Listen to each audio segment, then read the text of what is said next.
English shorthand dictation at 100 words per minute. Ready, start. Sir, I feel that there must be plain speaking on this question for the very future of the nation. The time has come to say in categorical terms that not only these programs of action but the mentality behind these activities is totally wrong and must be condemned in the strongest terms.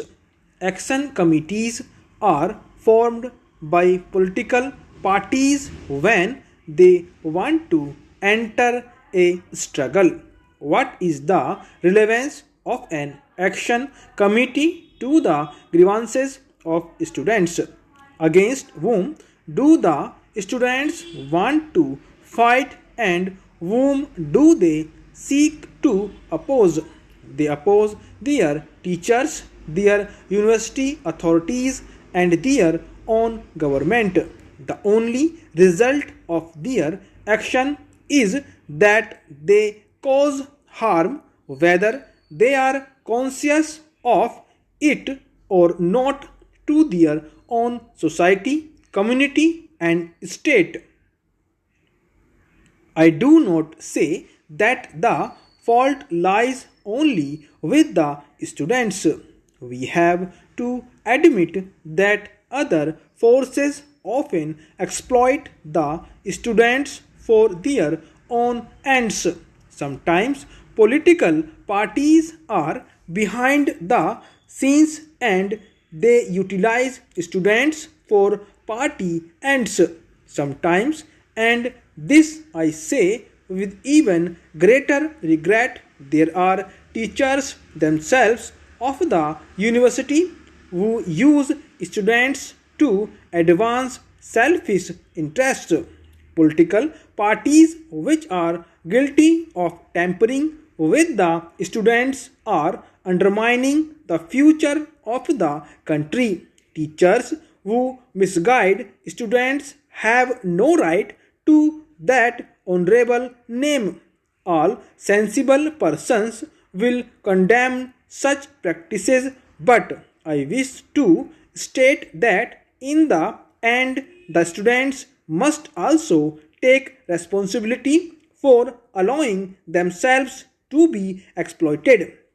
I am not thinking so much of school boys, but surely young men and women in the universities must realize that such conduct lowers the prestige of the nation, endangers their own future. University education is no doubt primarily the concern of the state government, but the government of India cannot remain indifferent to the developments that are taking place.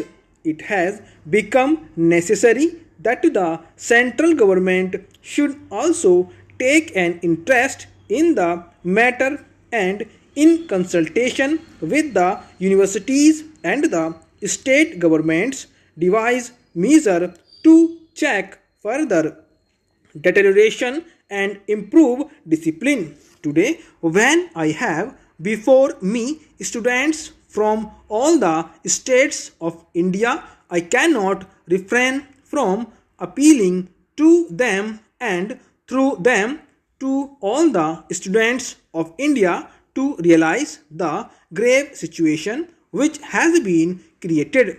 The youth are the future hope of the country, for they will be the architects. This is a matter which requires calm and careful deliberation and perfect frankness in discussion. I have therefore asked that during the festival this year, one day may be reserved for a full and free discussion of this problem, and the students who have assembled here should take part in this discussion.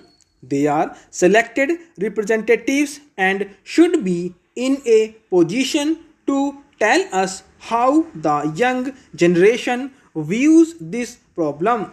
They need not hesitate to speak out their mind, for we want to know how young today think and feel. They should express themselves freely and without any mental reservation. We do not want from the students assembled here a mere echo of what we think.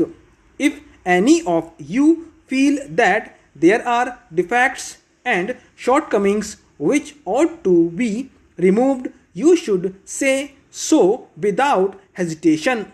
Let us know so that we can understand you. We want to see how your minds work. Those of you who have any suggestions to make should freely do so. Any point which you may bring out will be useful, for it will indicate what action should be taken for improving the present situation. India has become free only few years ago. During this brief period, she has won the admiration and respect of people all over the world. That has been due to solid work and high minded vision, and if we are to sustain this respect, our young generations must be treated to cherish the same noble ideas. The world outside will judge our future prospects from the character of our students. The young must therefore set before themselves ideals for their future conduct in a way which will reflect credit on them and the country. It is sometimes said that the students suffer from a sense of frustration. Unemployment, it is said, stares them in the fact at the end of their student life. This may have been the case in the past, but I fail to understand why students should have any fears in the present context. As soon as India become free, vast schemes of agricultural, industrial, and educational expansion have been undertaken. No one who has the necessary knowledge and training need fear unemployment in an expanding economy. It is true that sometimes in the past there have been large scale maladjustments, as the training given to students was often not suited to their tastes and aptitudes nor to the requirements for professional people in the country. The student should know that all these are being changed today.